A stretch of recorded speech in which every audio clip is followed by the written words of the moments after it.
Thank you, Mr. Speaker. I know that the Rules Committee would like, because we already have a deadline, pero gusto ko lang sabihin, Mr. Speaker, for the record, alam niyo, first time nangyari ito na Committee of the Whole tayo para ipasa ang isang batas.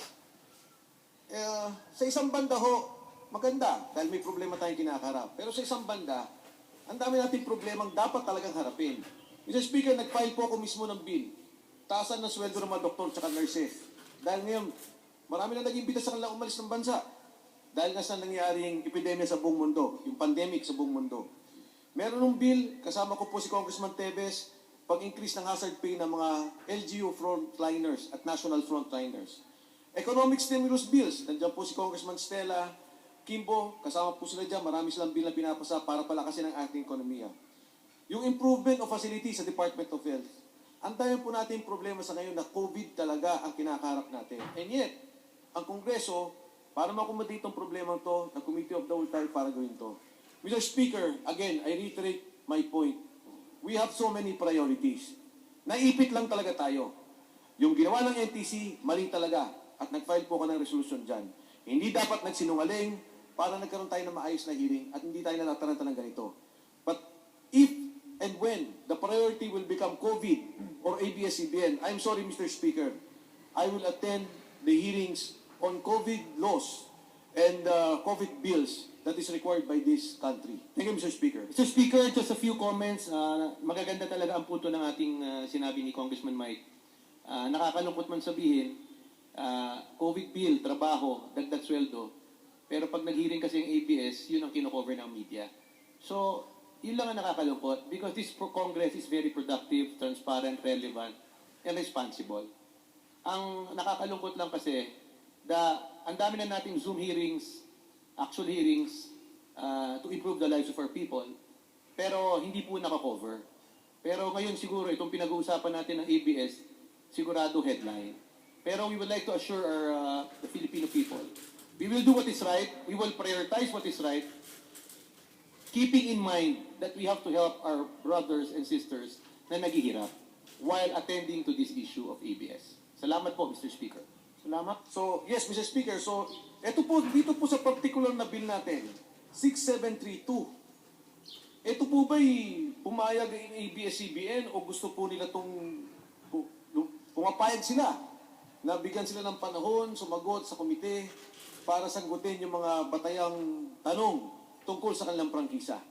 Mr. Speaker, just to clarify, this bill was filed with no interference or influence from either ABS, from outside sources, private and public interest.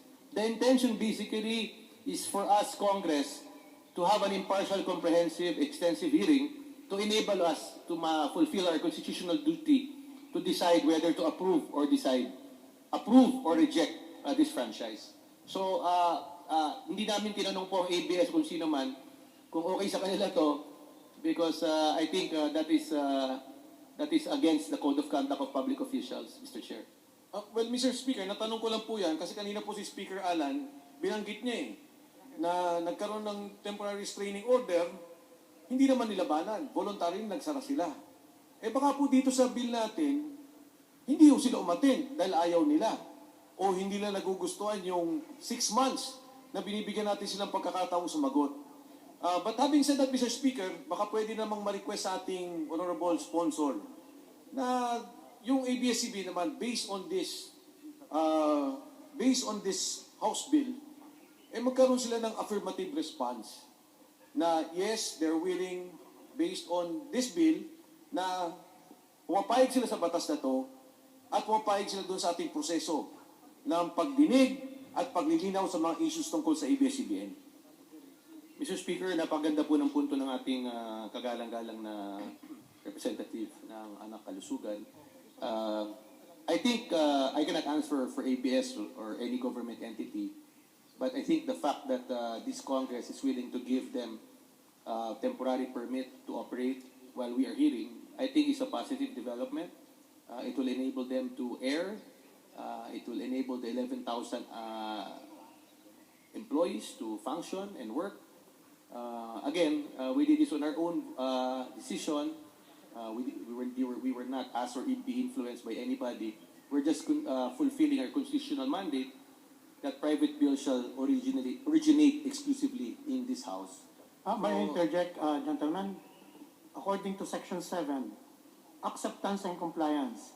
Acceptance of this franchise shall be given in writing to the Congress within 60 days from the effectivity of this act. Upon given such acceptance, the grantee shall exercise the privileges granted under this act. Non-acceptance shall render the franchise void. Thank you, Mr. Speaker. Definitely, once this franchise is approved, they have to either accept and comply. I think, but Mr. Speaker, the question of our Honorable Congressman Mike Defensor is, will they comply or attend the hearings? I cannot answer for them, but I feel this is a positive development, and I think they're compelled to attend. Thank you, Mr. Speaker. Yun lang naman po yung gusto kong linawin dun sa... Kasi nga po maraming question din, Mr. Speaker. Is this a renewal? Is this a new franchise? And so on and so forth. Pero yun na po yung iniiwan ko na dun sa magiging puwang na 6 na buwan na pag-usapan yan. Pangalawa, Mr. Speaker, because of the constitutional provision, if I may read Section 11, no franchise certificate or any other form of authorization for the operation of a public utility shall be granted except to citizens of the Philippines or to corporations or associations organized under the laws of the Philippines. At least 60% of whose capital is owned by such citizens. Ang pangalawa kong tanong, Mr. Speaker, marami pong lumalabas na sinasabi ang pagmamayari ng ABS CBN ay pag-aari ng isang US citizen. Nagre-renew po tayo ngayon ng isang prangkisa, magiging batas po ito. Nakita na po muna natin ang ownership structure ng ABS CBN sa ngayon na tayo po ay hindi nagbabiolate ng isang constitutional provision on ownership. Batas na po ito, Mr. Speaker. Kahit sabihin po natin maghihiring tayo, may batas na po tayong papasukan, Mr. Speaker. Maganda talaga ang mga punto ng ating kasama because malinaw talaga sa Article 16, Section 11, the ownership and management of mass media shall be limited to the citizens of the Philippines. Napakaraming allegation po na one of the owners is not a Filipino citizen or dual citizen. So these are the things that we have to address in the hearing. Did ABS CBN violate the Constitution, particularly on foreign ownership? Did ABS CBN violate election laws by being biased or favoring another or a few candidates? Did ABS CBN violate labor laws? Napakarami pong nagkaso sa kanila sa husgado, from the lower courts to the higher courts. Ano po ang status? Did ABS CBN violate tax laws? Maraming nagsasabi that they set up another company to evade payment of taxes. So these are the things that have to be addressed. And I think, yun nga sinasabi na yung punto na ng ating kagalang-galang na Congressman Mike, hindi po ito ma-resolve in 1 hearing, 2 hearing, 3 hearings. Kailangan impartial, extensive. Then, siyempre, kailangan natin pasagutin ng ABS. Bakit nyo kailangan pagpatuloy? Bakit kailangan mag-run kayo ng franchise? Dapat sagutin po nila akusasyon and answer the questions rightfully, extensively. So, tama po ang mga punto ng ating kagalang-galang na Congressman Mike Defensor. Kaya nga po final natin itong bill na to.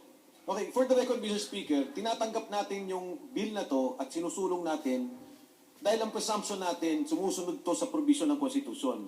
May mga aligasyon at yun ang mga titingnan natin, Mr. Speaker. So, thank you, Mr. Speaker, for the reply of the sponsor. Yung huli na lang po, kasi nakalagay sa... Kasi yung akin po yung constitutional eh. Ownership, citizenship, at saka po itong pangalawa, ito pong 50 years lang ang deadline ng isang corporation na magkaroon ng prangkisa. Mr. Speaker, kanina ho, informally na pag-usapan po natin yan. Gusto ko lang po malaman kasi ang ABS-CBN 1986, di ba po ba? So dapat, pero yung 25 years, dapat 1995. So Mr. Speaker, again, are we violating any constitutional provision to this effect dito po sa pag-aproba natin? Dahil sobra sa 50 years ang prangkisa ng ABS-CBN kung ito po'y aprobahan natin sa darating na panahon. Mr. Speaker, napakaganda talaga ng mga tanong ni Mike Defensor, Congressman. Precisely, kailangan talaga ng extensive. Can you imagine yung mga constitutional questions ni Mike Defensor? Isa pang congressman pa lang yan. Can you imagine? How many more will raise issues like this? This is precisely the reason why we really have to have extensive hearings conducted, not influenced by outside sources. Because precisely, yung dalawang punto na ni-raise ni Congressman Mike Defensor ay valid. Did ABS violate the Constitution regarding ownership? May malinaw rin, they cannot have a franchise for over 50 years. So ito po mga bagay na kailangan marisolba. And hindi po madadaan to sa ordinaryong hearing, hindi po to madadaan sa ordinaryong position paper. Dahil this is a question of law, particularly the Constitution.